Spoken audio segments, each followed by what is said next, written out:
it's about time this industry got a facelift. So make no mistake about it, this is an official declaration of war tonight. To anyone who wants to get in my way, and anybody who stands in AEW's way, we have a mission. To knock the pillars of this industry on their ass. We ain't reading history books anymore, baby. We writing them.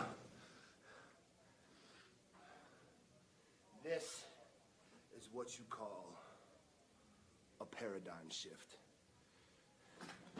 Yeah! I gotta Google paradigm shift.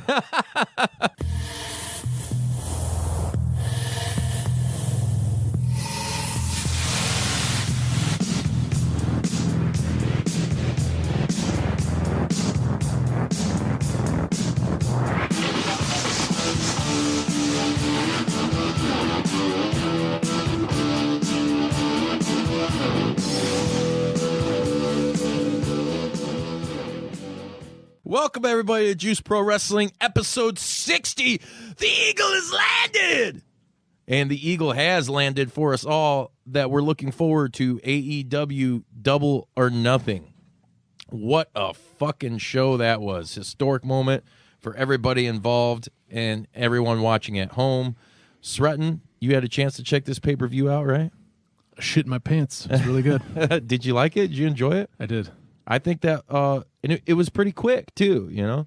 Yeah, a quick 3 hours. 3 hours is 3 hours, but you know what I'm saying? Pre-show. If you want to compare it to WWE, a 3 hour Raw, like it's just I couldn't even tell you the last time I watched a full one, but that's like to compare a main feels event like 6 hours. Yeah. To compare main events, 3 hours for a main event, you get your money's worth. You like 6 hours, like WrestleMania, you're not falling asleep. You're excited the whole time. Yeah. You're not taking naps. You're not like taking your third trip to the pizza table. Like, or trying to, I got to piss when you really don't. You're just like, man, this is fucking boring. you get a lot of tweeting done at WrestleMania. A lot of, do your blogs, you return emails, check in at work. I try to do that at JP Dub Podcast. But a show like this, I didn't even want to be on my fucking phone for that. No, it was great.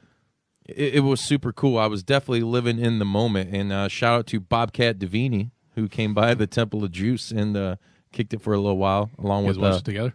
Yeah, nice. Along with Darren Stone. Nice. Shout out to both of you boners. Stone left after a while.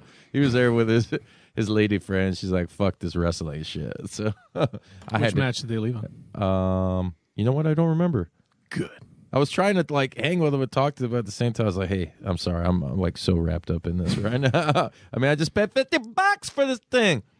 I did watch it on BR Live. There was no problems whatsoever. I was very happy with one thing I'd like to talk about before I actually kind of get into anything that happened there. So you're going to get the spoilers of war. The production and everything was super fucking amazing, I thought. Compared to if you were watching it next to like a WWE product, the camera angles, the zooming in and out, everything was fucking awesome. It kind of reminded me of like a modern day, almost like WCW, because it had a little bit of that smoky feel to the screen. Do you know what I'm talking about? I didn't feel that. I thought it was clear. The smokiness? Yeah. I disagree. I thought there was disagree. You fucking better agree. No, I thought there was a hint of it, and maybe that's just, me being a fucking Mark fanboy, whatever. No, I thought it was good. I thought the lighting was good, the music. I thought everything they did was good. I did have a couple of issues with a few shots, though. Oh, okay. Okay, go ahead. They did not properly shoot the unveiling of the heavyweight title. You know what? They did not turn to the hard cam. Because they were... I think Mikey, shout out to Mikey, we're going to get to your stuff here in a little bit, but I thought I saw him on Twitter saying something about how he would have turned to the hard cam to show. I mean, you gotta like, they didn't really.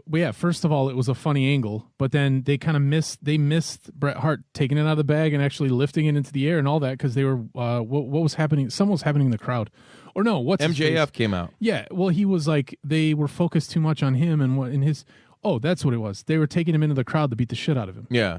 And like during that part, instead of like the camera waited too long, instead of who was ever producing it was like, yo, Bret the Hitman Hart is about to a WWE Hall of Famer is about to reveal this. I mean, you could see the way they were holding the belt, and even though Bret, he's an older guy, he's beat up, like you could see he's not loosey goosey with his muscles and stuff, but you could tell that belt was heavy as hell. It looks. What do you think of it though? Have you had a chance to actually see? Awesome. I think it looks dope. It looks like a proper wrestling, like a wrestling belt to me should, at least the main one should be gigantic, almost to the point of being cumbersome. Right. Like, that thing just looks huge. To me, it looks like a cross between the New Japan World Heavyweight Championship and the old WCW Big Gold belt. Yeah. That's the vibes I'm getting from it. And that belt was manufactured by one Dave Milliken, who has done many a great belts for many a company. So shout out to him. Oh my God, come on. So I really dug the belt, but I do agree with you right there. I thought that segment, it was a weird factor for me with Bret Hart introducing the belt. I mean, it's cool. I get it because Bret Hart is probably one of the greatest champions of all time and a guy who really took being champion like legit serious. Right. Like Bret believed he was the champ, and he fucking was, So I get that aspect, which is totally cool. But it was kind of out of left field for me. I'm like, what the hell, I had no problems with it. I didn't. Oh, that was great. Yeah, it was cool. The only thing, like you said, it was the camera angles, and then it kind of got a little weird. But I did like how MJF was like, "Hey, Bret, a fan, watch out!" Oh, you don't know where they're coming from anymore. Yeah. So yeah, that was pretty cool. You said you had another. Just shot stuff. Like, that was really the main one. Yeah. There were a couple. That's really the one that sticks out. If I want to be nitpicky, I did think the whole thing was great. All the women's matches were really, really damn good. Yeah. Even the one where was like the 6 Japanese chicks who I didn't really know who they were. Yeah. Well, when what's her name? What's the lady, the big black girl? Are you gonna? I knew where you were going with this. I'm reading your mind right now. When you got that glow. But what was Awesome her name? Kong. Awesome Kong? Yeah. So what's the Japanese woman whose last name was also Kong? Something Kong. It's Aja Kong. Yeah. So when she got onto she was coming towards the stage, and she's older, and she's like limping, and I was like, oh man, she's big. Yeah. She's limping. Like she's the name. So she gets on there with these like up and coming, like these tiny girls, and they're flipping around. Tiny tots. But tell you what, Aja Kong was throwing down. Like, she was still real light on her feet and doing everything she was supposed to. Like, there were one or two things that it seemed like athletically maybe when I saw her limping, I was like, oh no. But when she actually got into the ring, there was no problem. Like, I was super impressed with her. Yeah, it was a great really match. Cool. It's kind of weird. I had a premonition, if you will. I believe. I still believe. It was the Kylie Ray match. What was it? It was supposed to be a triple threat, right? Kylie Ray, Britt Baker, and who was the third participant in that? Oh, God. I know. Strad's like, come on, don't test me. I'm trying to think. This was Kylie Ray. I see your face. I don't know how I'm fucking stumbling. Her name's rhymed with I thought her name rhymed with the lady from WWE. Was the lady that hurts everybody. That narrows it down. No. The lady that just hurt somebody a couple times. Nia Jax? Yeah. Nia something, right? It was Nyla Rose. Gotcha. Okay, see, I there got we go. You there. Yeah. See, and AEW is really my first exposure to her. So I didn't really know too much about her beforehand. So it's probably why I tripped a little bit. So fuck my life. Anyways, he's not bulletproof, everybody. Yeah, right. Send your right. complaints and bullshit to jpdub@gmail.com. Yeah. Or you can call the voicemail at 1-872-267-4199. And correct him. Yeah, correct me, or you can at least try to. But yeah, I had this, like I said, this premonition. When those three were in the ring, right? Brandy Rhodes comes out, and she's like in ring gear, and you're thinking, okay, she's gonna throw herself into the match. And then I don't know why, but Awesome Kong, and I had no inklings of any kind of hints that she was going to be a part of this or anything. But legit, this is a true story. That name just kept going through my head, like Awesome Kong. And then all of a sudden, she's like, the next competitor is awesome. And then, like, Awesome Kong comes out. I'm like, holy shit, man, that's fucking weird, like. I was telling Bobcat, like, dude, I legit knew that it was going to be Awesome Kong, and I didn't have any idea that if that makes sense. So it was cool to see her come out. She's a part of the cast of Glow on Netflix. Yeah.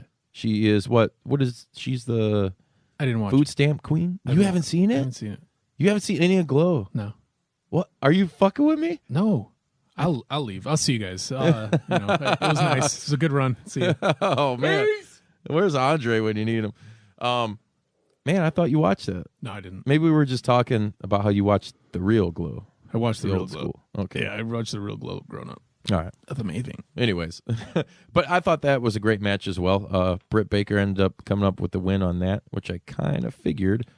What was another one of your favorite matches from the card? Well, I mean, the obvious one. They were the all best one. They were all well. good, Which one's the best though? I mean the one that like the one that everybody just the Rhodes brothers. Match. Yeah. That was great. Yeah, the Nightmare versus the Natural. That one's gonna be the one that I think they will highlight when they talk about this shit 5, 10, 15 years from now. That's what they're gonna talk about. They're gonna talk about that one. I mean, they're gonna talk about different things, but I think they're more so gonna talk about this whole thing as an event as a whole and what the promotion is bringing. The product is just fucking amazing. Yeah, and it was great to see 20,000 fans at the MGM legit involved. Yeah. Where, you can watch a WWE product, and it doesn't matter if it's a pay-per-view or what, and half the crowd are, like, dead. They're not into it. But this one was cool. It was like watching a metal show or something. Like, everybody's got their beers, their black T-shirts on, and they're fucking going nuts and participating, Like, you know what? I still get, I mean, the last two matches were awesome. I mean, pretty much the guys that you thought were going to bring it, brought it. And the people that are less known, they also brought it. Like everyone, it's hard, but the Rhodes Brothers match was the best. And then, the tag team match was the great. Yeah. My other nitpick was, who's the tag team with the neon outfits? Oh, the Best Friends, Chucky T. The best friends gimmick. Oh yeah, they do all have neon. Yeah. But the other guys and Helico and Jack Evans. The Best Friends gimmick is so good. It is, isn't it? Hugging people. It's like making the friendship finishing move cool. Yeah. It's so dumb. It's great. Yeah. But the one guy who's crazy athletic and like he has all those breakdancer moves and stuff. He's like Jack Evans. Yeah. He was in Lucha Underground as well. He needed to pipe down a little bit. Like he was. I mean, it might be just because he's a loud dude, but he made it. He made the stadium to me, or the event space to me, feel smaller because of how much he was yelling and how easily you could hear him. Really? Yeah. It was. Okay. And I mean, he's awesome too. But I was like, oh god, like I need this to be done, and I also can't handle his tag team partners. Giant neon green outfit. Yeah. Like, it's too much neon. Man. Yeah, and Helico. Yeah, but that was a fucking great match. Yeah, though, it dude. was. I thought it was really good. I want to go back to the Rhodes brothers though because no. Okay, sorry. What a piece of shit! You don't tell me. You don't tell me. Hashtag YDTM. It's gonna be a thing. I promise. Anyways, the story in that there was such a great fucking payoff. That was like, if you weren't emotionally invested in that by the time, like from start to beginning to end, I can't even find the words right now to describe it, but it was so fucking well done. The amount of blood in that match. It to me, it was a great like throwback to the days of like their dad, like Dusty Rhodes and Flair, and the guys with the bleach blonde hair that are crimson red by the end of the match. And man, there were so many times where I thought they were gonna like what's going on? Are they gonna stop this match? Because like Dustin was just dripping blood, dude. Right. He was bleeding profusely. That's what those death metal guys like to see. I thought that was just super intense. It made for that little extra oomph in the story, and especially because of how much there was. Name the referee. Earl Hebner. Yeah. So he's a legend too. Yeah. Oh yeah. Sorry, I've met Earl before. Put a bunch of water in my mouth and tried to talk. Name the referee. I got something for you. Put in your mouth. But like everything about it, I was most impressed being again a guy that is only just dipping my toes and swimming back in those wrestling waters. Yeah. What's super impressive is they do not have a TV show. They didn't really address this, or did they, on Being the Elite? they told a story with such a limited amount of storytelling time, and they told it. The majority of the story was told during the match. Right. That is awesome. Yeah, that's And something that a lot of companies, especially the big one, they're lacking, man. It also goes to show you the like you need a certain amount of charisma to do that. You can't just be some athletic dude. You can't just be some muscly dude. You can't just be somebody that gets in the ring and gives you a mic. You have to have some sort of presence. And I mean, with Dustin Rhodes, half his career he barely talked. Yeah. And he just has such you're drawn to him when you watch him do stuff, and he looked like he was in great shape, man. Yeah, for a guy who's almost 50, right. You know, he's in probably the best shape of his life. I know he's hitting up that DDP yoga, bang. Yeah, so yeah, it was great. I love the entrance. Yeah, right. Yeah, the entrance. What Cody, for one, that coat that he was wearing, was a. If you guys go back and listen to our episode last week where we were talking about Castlevania, it's an homage to that. Oh, no shit. Yeah. And actually a guy, Brandon Cutler, his wife, is the one that makes all the gear for a lot of people. It's all connected. Yeah. It was wrestling is everywhere. I always say it, and I'm always right.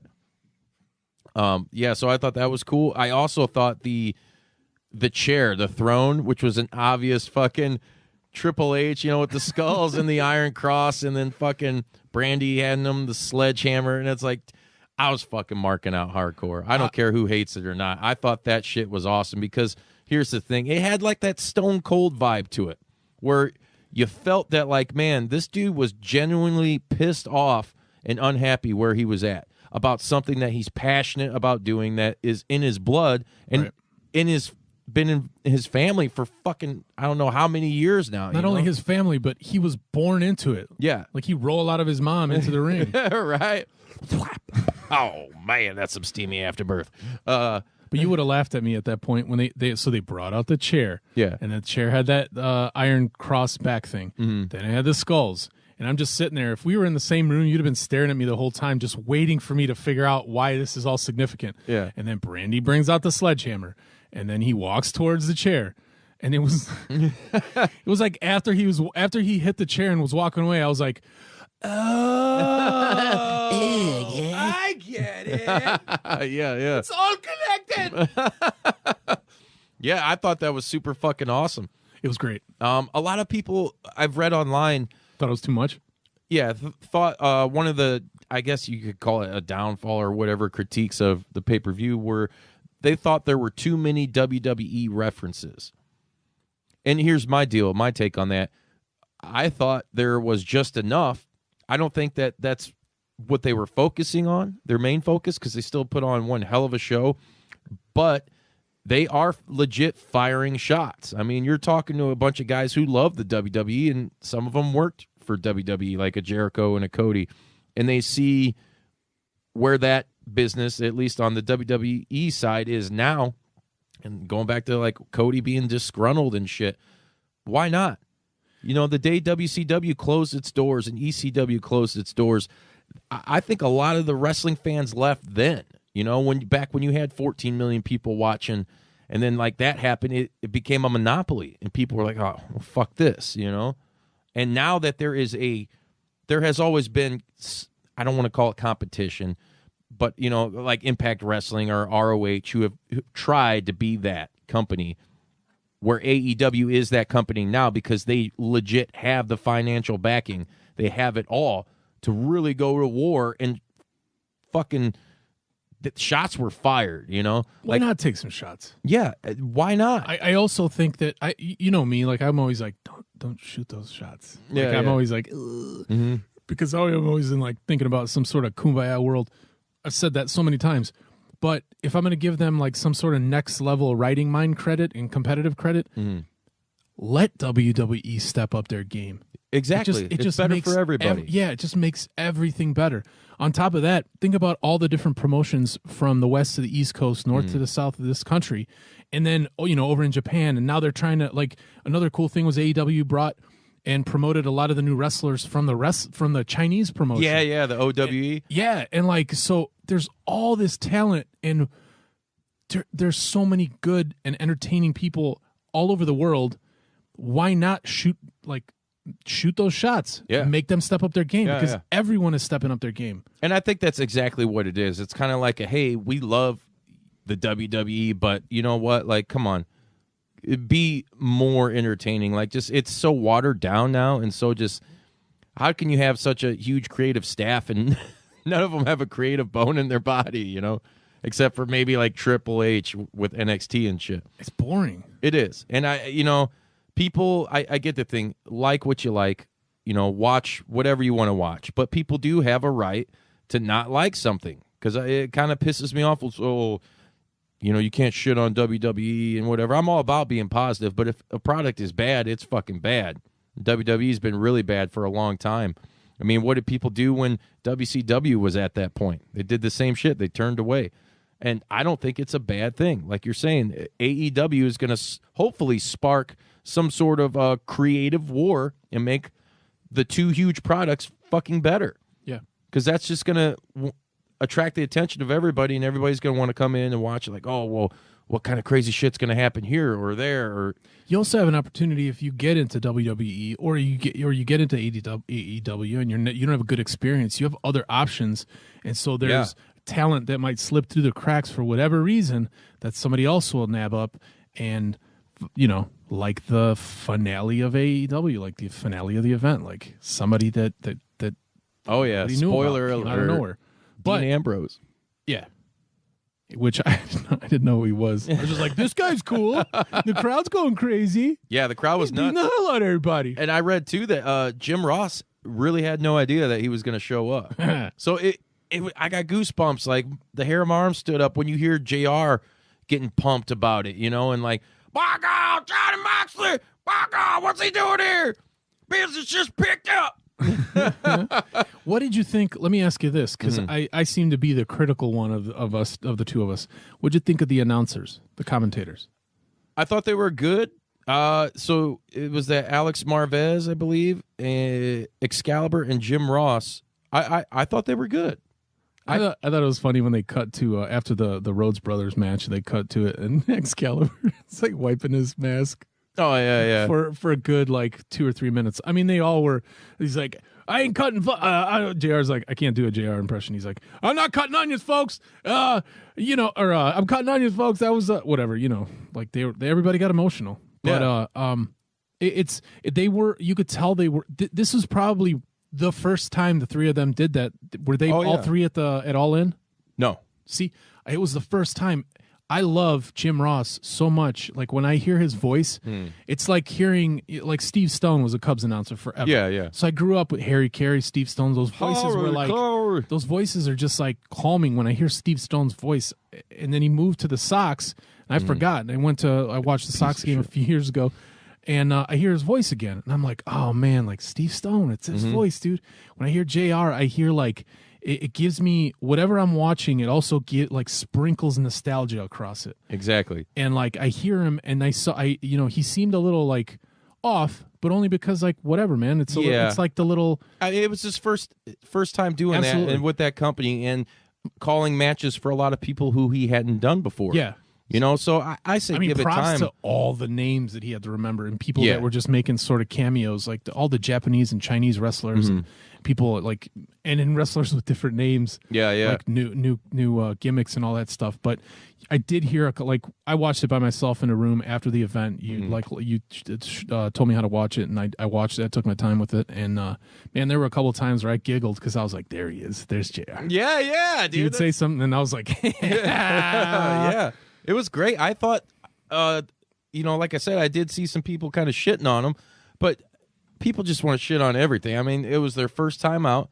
I thought it was a great job. Yeah, when I and I don't minor hiccups, When I criticize, I'm just saying. I'm not actually, and I don't need to just say like it was great. It wasn't something that I'm going to get on the internet and go, "Well, that's not going to work. You fucking stuttered. You said the wrong name." No, man, it was an amazing event, and it was the first time under the AEW company name. Yeah, it was like, how much better is this going to get? Because this is that was the first show, right? And here's the thing too: is what we got to look forward is All Out at the Sears Center in August, which tickets go on sale June 14th. So, yeah. I'm ready for that shit. What was your favorite match? There was a lot of them, man. I really dug the Rhodes, like I said, the Rhodes brothers. I thought that was just great storytelling and brutality, huh? Did you cry? No, I didn't cry, but I could have. I had to do a lap around my room. Yeah, it was great, man. Like I said, dude, that was good shit. Yeah. We're brothers. Brothers. I love too how he's like, I need my older brother. Like, yeah. I was like, yeah, I knew it. I knew it's coming. Yeah. Embrace. So all that crying that was going on, that was all real crying. So it was, that was legit emotion through all that blood too. Yeah. I had watched some of the after event interviews, right? And Dustin Rhodes, he was still a mess. Oh yeah, he's like, I'm just crying a lot, man. Yeah. Well, here's the thing, both those guys and Cody, god damn, he's like, it just reminds me so much of Dusty, because Dusty was such a creative force, and people may or may not know a lot of things that happen in WCW as far as like gimmick matches or pay-per-view names and all that. Dusty was like there for 75% of them, and they were his. And I see that what Dusty had creatively in Cody, like tenfold. Yeah. And it's super awesome. And they have both of them, 2 different generations of Rhodes, and whether you believe in heaven or hell or whatever, the good feel-good story of it is that Dusty's up there watching and proud. Like that was a super cool moment. Yeah. Like, fuck, man. And the crowd chanting Dusty, thank you, Dusty. Yeah. Like, super fucking awesome, man. I really enjoyed the Jericho Omega 2 match. Yeah. I thought that was fucking great. I was so damn impressed by Jericho. I know, right? Straight up. He, when you hear some of the old timers talk about, like, we talked about it before. You hear them talk about the strategy of storytelling and all that stuff, and in these different things, they use a language that I don't understand half the time, because they use different phrases that only other wrestlers use. But yeah, god damn, does Jericho know how to? He just, the stuff that what he's doing. Shut up, Mark's like everything he says, even though you're psychology's like, great. It's just he's just so good, and then he could go, like he's so awesome. He did so many flips and so much of this and that, and you could still you could tell he's an older man, but holy shit, he could still do it. Yeah, I mean, I think he botched the first attempt on the lion salt. Yeah, and then he went back for it. There were like 2 spots I saw that didn't work out the first time, but they did end up doing them again. But there's also small, subtle things that he does that I only started to recognize like a couple months ago. I watched a video, and it was like symbolic things that wrestlers do in the ring because they're pros. And one was like Jericho, where a wrestler was literally like super hurt. I don't know if they broke their neck, and Jericho did some stuff that was so subtle and unnoticeable to protect that dude. Yeah, and I was like, man, he's a pro. So during the Omega match, Alpha versus Omega, Jericho versus Kenny. Yeah, he there was a point where something was happening, and he was about to plow through the ref. He was on his way to just smash the ref with his body, and I don't know how he did it, but he didn't. Like, I noticed it, and I was like, whoa. Yeah, he just had this presence of where his body was in the ring and the ref that I was like, man. But then he's such a dick. Yeah, and he didn't show up to what was it? There was some kind of thing. I don't know if it was a Talk Is Jericho segment or something to do with StarCast. Yeah, and it's totally working into his heel angle where he's like, I never got a thank you from the fans in AEW, so I'm not fucking showing up for this. Yeah, and of course all the smart marks are talking like, oh well, this is why. Like, no, dude, he's like, after all that, you boo me? Yeah. You want to boo me? Huh? That was good. Yeah, that was great. And then all of a sudden, like I said, John Moxley, Dean Ambrose comes out. I guess, not so surprising, but still surprising. Did you get fired up when you saw that? Yeah. And we were talking before we went on air. I was never a big Dean Ambrose guy. I did see some of his matches on the indies when he was John Moxley before. He wrestled for like TNA and CZW, a bunch of different promotions. But, he was a part of the Shield. I was never a fan of that shit. And it was like he was super watered down there. And there's another guy that loves pro wrestling, has this vision of what it can and should be, or was, or whatever you want to call it, and was tired of being held down, and that promo that you guys heard in the intro here, that's powerful stuff to me. Like his appearance felt like a fucking, I'm gonna say it again, like a Stone Cold moment. And I believe even good old JR said the same thing. It really had that feel. And his body language when he got in the ring and like Jericho, you could see what he's mouthing. He's like, "You don't work here."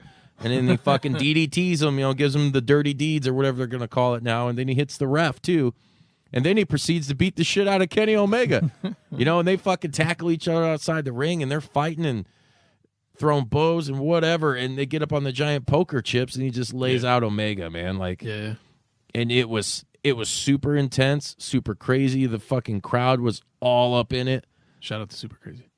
Yeah, right. Shout out to Steve too from Warrior Wrestling. He was there. Yeah. The finale reminded me of the. I mean, again, I'm the guy that's not so knowledgeable, but it reminded me the end of all the WCW episodes where something always happened, and like it was almost like a cliffhanger, but not really. Like that, there's going to be more wrestling for the fans when you're done, but the story is done for that night. Yeah, so they fought and he did his thing, and then that was it. Yeah, there was no like, thank you everyone. Yeah, have a wonderful evening. Drive safe. Yeah, it was like right. This guy's going to get slammed off of this 20-foot tall stack of giant poker chips.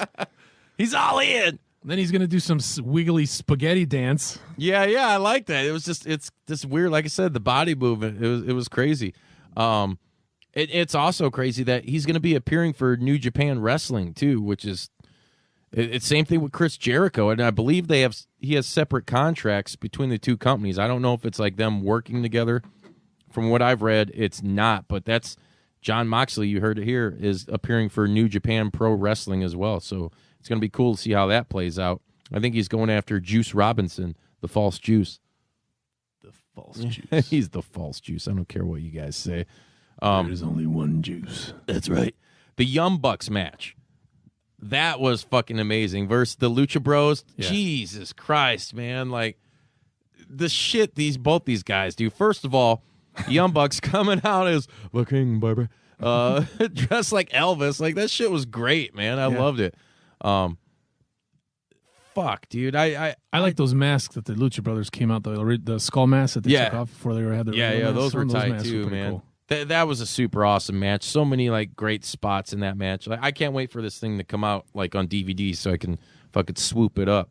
I found myself, after I shared the link and everything with you, rewatching some of it. And being like, fuck, I gotta go do shit. I don't have time, but I gotta like soak it all in. That was another one of my favorite matches. I really enjoyed the pre-show battle royal. It was pretty good. It was, man. Later, I liked how Sonny Kiss was with Tommy Dreamer. You know what I'm talking about? You know where I'm going? Oh yes, the booty smash. The booty smash. Tommy Dreamer got a face full of nasty. Yep. And it was I thought it was cool. It was original. You had the guy Flying Brian, our buddy Flying Brian Pillman Jr. Was in there with a good showing. Yeah, but you know what? I was watching and I don't remember how he got eliminated. It was what happened. I remember, but it was like he threw someone out and then almost immediately he like got somebody else. Like he rolled. He did the roll and miss, I think, and he got out too. Yeah. Because I was sitting there with Bobcat, and we were both like, "What the fuck happened? Where's Brian Pillman?" It was cool. That bleach blonde mullet, though. I'm digging it. I like it, but it was like, whoa, where'd that come from? Before, even though he had that massive mullet, the bleach blonde, like I think that even though he had that giant mullet, he could still probably walk around the streets and like be like, eh. Now with that new mullet, like with that bleach blonde, he mullet. He is a shining beacon of look at me, yo. But yeah, he's really good. I cracked up at the one dude that had his hands in his pockets, like the Orange Cassidy. That was great. That was dude. I was fucking like pounding on shit. Like that was. He's just like so cool. Like Lil E was sitting there. She's like, I love that guy. Kicking Tommy Dreamer, just kind of like and he did the kip up with his hands in his pockets. Yep, dude. That just shows the diversity of like AEW, their roster, I mean, not in the Battle Royal wasn't necessarily all AEW guys, contracted, wrestlers. What about the guy with no legs, the nubs doing Get the some moves, too. 619, dude. I love that shit. They gave everyone, like, that's super hard to give everyone a little bit of something, and they did. And I'll tell you what, man, this is now the second Battle Royal that AEW, well, or at least that group has put on, and I fucking love it, dude.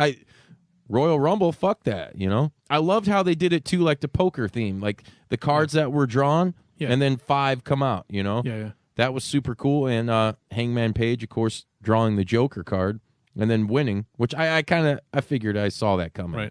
Right. So, yeah, that was super cool as well, man. AEW, dude, that hot sauce. What were some of the highlights? I was also surprised at how much time and important time Jungle Boy got. He did, and he was actually, towards the end, he was one of my picks to win it. I was wondering, you know, but then I'm sitting there thinking, well, world title shot. I don't know. Yeah, they're not going to give him a world title shot. Yeah, not yet, at least. My voice just there. This is it for me for the rest of the time. Or how about real quick, too, Luchasaurus putting Joey Janela through that fucking table, dude. Like, that was dirty. And then Jimmy Havoc stapling a fucking lit cigarette to Joey Janela's forehead. There was some crazy shit that happened. But I'm sorry, getting back to your question. I don't know what I said. Oh, well, that's great. Oh, but I was talking about they weren't going to give it. I just said I was surprised. Oh, with Jungle Boy? Jungle Boy. Yeah. It was super cool. That much time. I figured they'd give him that just kind of like a hey, you know. I didn't think so. I thought like they would just put him on there. But really? It was nice. Yeah, I don't think they would. I mean, I'm not so sappy that they would throw that in there just because his father passed away. Maybe. That might have been a part of it because I know his father was a huge wrestling fan, you know? Who's that little guy that was like almost Marco like Stunt. He did the fucking dance. Yeah, I could tell you about him. He's also going to be at the upcoming Black Label Pro show we're going to talk about. Now, I've seen him a couple times. Actually, both times were at Black Label Pro, and the last time he fought his brother, who is equally as small as him. This was at in South Bend at the Godfather Players Brawl. Okay. It's cool because his tights have like the fucking Rugrats like font and shit on there, and he looks like a little kid. I think Lil E is actually bigger than him. Really? And she's a tiny little thing. Yeah. And he comes out to the what the fuck is that theme? His theme music is "We belong to each other." You know what I'm saying? That fucking song. I can't think of who sings that. I know. I don't know. Fuck, it's not there. So whoever's listening, you guys. Let me make more constipation noises. Yeah, right. What a flush. Can't remember. But yeah, Marco's pretty cool. I think he's actually a pretty damn good wrestler as well, man. He's going to be fighting. Actually, before I get into that, because I want to kind of talk about that all at once. But yeah, Marco's Stunt, man. You were impressed with him, huh? I just didn't know who he was. I had to do double takes. I mean, he was fine. Yeah, I just did. He's entertaining. I did. Yeah, he was just smaller than everyone. He came out of nowhere, and I was like, "What is this? Who is this?" Yeah. And then I was like, "Is this like was it Jungle Boy? No, Jungle Boy already got in there. Jungle Boy's way bigger." Mm-hmm. Yeah. The other thing. So WWE is filled with talent that are gigantic. Yeah, like tall, large, just huge men. Yeah. AEW is filled with dudes that are normal height. They might all still be muscly. Like Pillman's pretty big and muscly. Like there's a couple of those dudes. Like Brian Cage is huge. Yeah. But I'm taller than But Brian. they're not a roster of big ass dudes. Like the Young Bucks, I think are each 6'1", 6", something like that. But it's not. There aren't many. And then Luchasaurus is a big dude. Yeah, he's pretty jacked. Like and tall too. He's tall. Yeah, he was fucking. Yeah, he was towering over. I think everyone. Yeah, but it's funny to have a new promotion, which a lot of the independent promotions are too, where these guys they're athletes, they're athletic, they have the personalities, but they're not. They come in every shape, form, and size. They're not massive gladiator size like everybody at WWE. It's not a criticism. It's just funny. Right. It's a different thing. It's cool. And that's when Cody alludes to the diversity of their roster. I think that's fucking super important to note that. And like you're saying with WWE, I think it goes two ways, really. You have the big fucking jack dudes who Vince gets all beefed up about, and then it's total opposite end of the spectrum, and that's it. I don't really see really no in between, Mm-hmm. I mean, there isn't. There really isn't. You know, I mean, that's up for debate. You can fucking argue if you call the JP Dub voicemail at 1-872-267-4199. But AEW, I mean, dude, you have a guy in there who has no fucking legs. Yeah. I have no legs. Come on, what more do you need? You know, Sonny Kiss, Luchasaurus, who's a fucking giant wrestling lizard, you know? Like Ace Romero, who that guy, he's got to be like fucking 400 pounds or something ridiculous, and he's doing suicide dives through the ropes and shit. And like you're saying, like the Young Bucks and Cody, like it's crazy the amount of diversity that they have as a roster, man. It's only going to work for these guys, and all of them can perform, man. And they all have great stories and everything set up. I'm so super pumped to see where it goes. What would you rate it? A, B, C, D, or F? Oh, the whole pay-per-view, everything? I give it a fucking A+. Whoa! And if we're going to do the, you know, numerically, I would give it a 11 out of 10. Yeah, you guys could say I'm just marking out, but it felt great. That was, other than when All In happened, that was like the most, like, holy fuck, like you could just feel the adrenaline and the excitement. It was entertaining. It was entertaining, man. And that's, you know, I wanted to, I invited a bunch of people over. Only a couple came, but how many times were you like, holy shit, that was awesome? Like, how many holy shit that was awesome did you get at their last WrestleMania? Oh, man, I don't know if any, you know. It was hard to sit through last WrestleMania, and, you know, we talked about it on here, and it was okay, but... And it was one of the better ones over the last handful of years. Yeah. What does that tell you? And this their first pay-per-view, and they fucking knock it out of the park.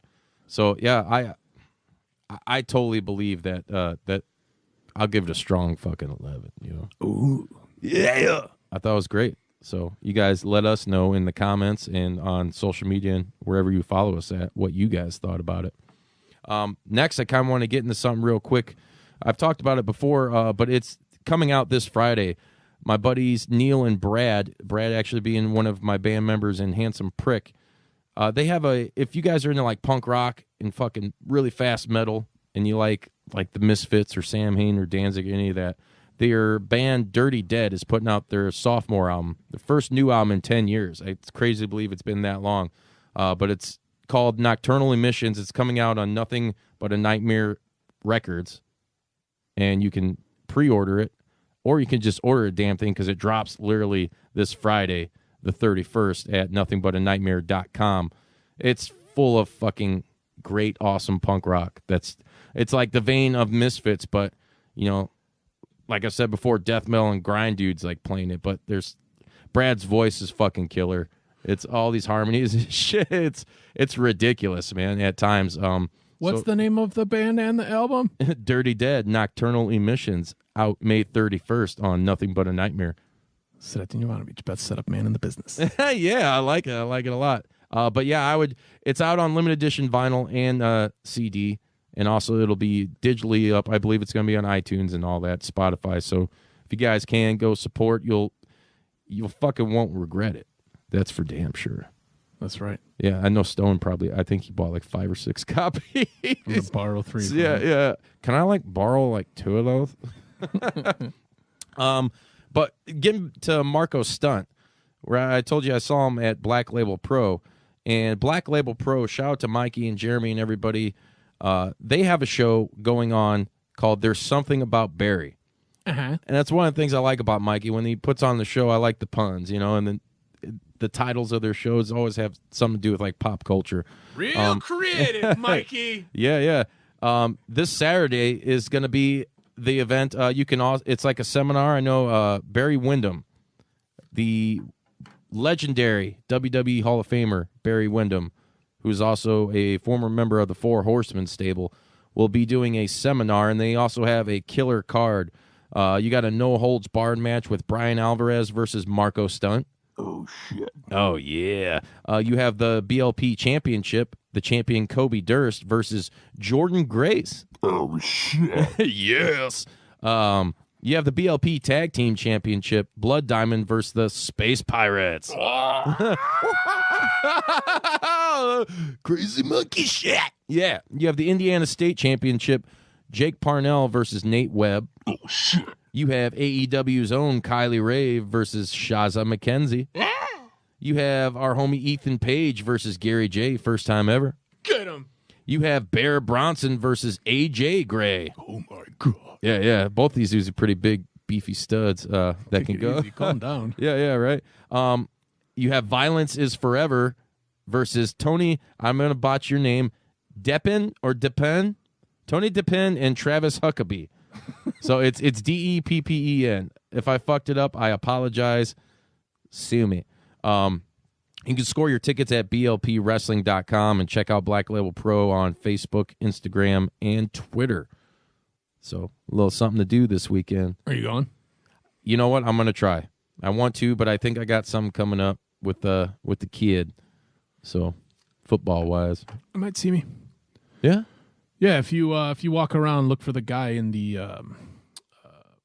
Look for the big, tall, handsome Serbian man. So what's that shirt I wear all the time with that dude's face? Danny Trejo? Yeah. Yeah, but the this guy in the Danny Trejo shirt. Right. This is going to be off the hook. Anybody that's looking to fucking get out and see some good wrestling that's going on this weekend, definitely hit up Black Label Pro. Yeah.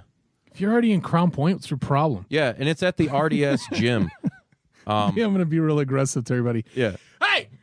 Hey, you stupid fucks. Hey, you stupid fucks. Are you going to There's Something About Barry?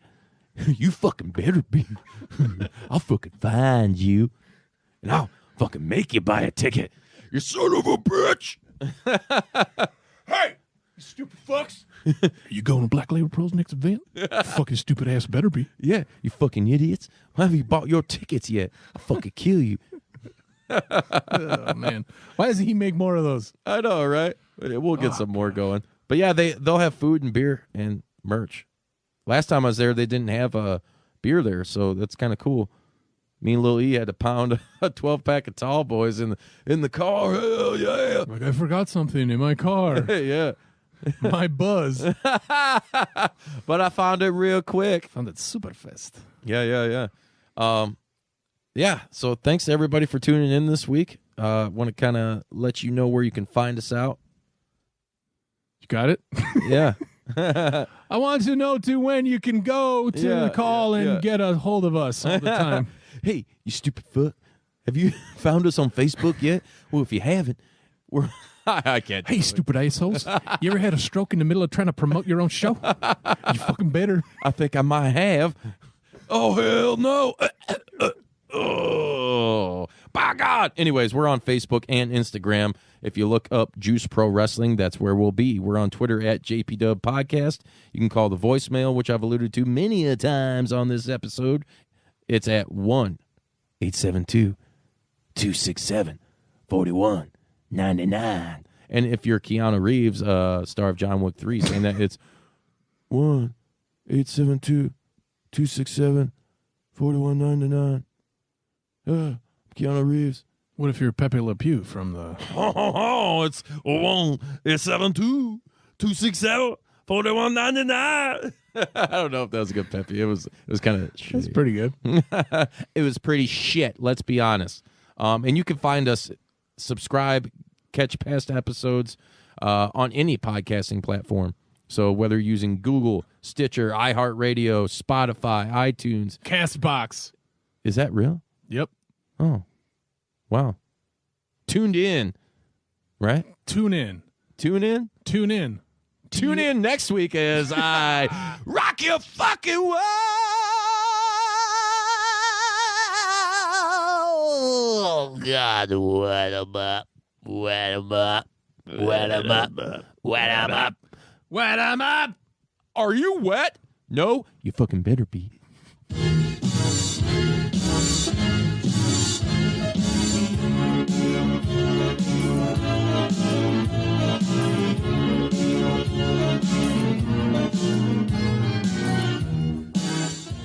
You gonna do sex to me?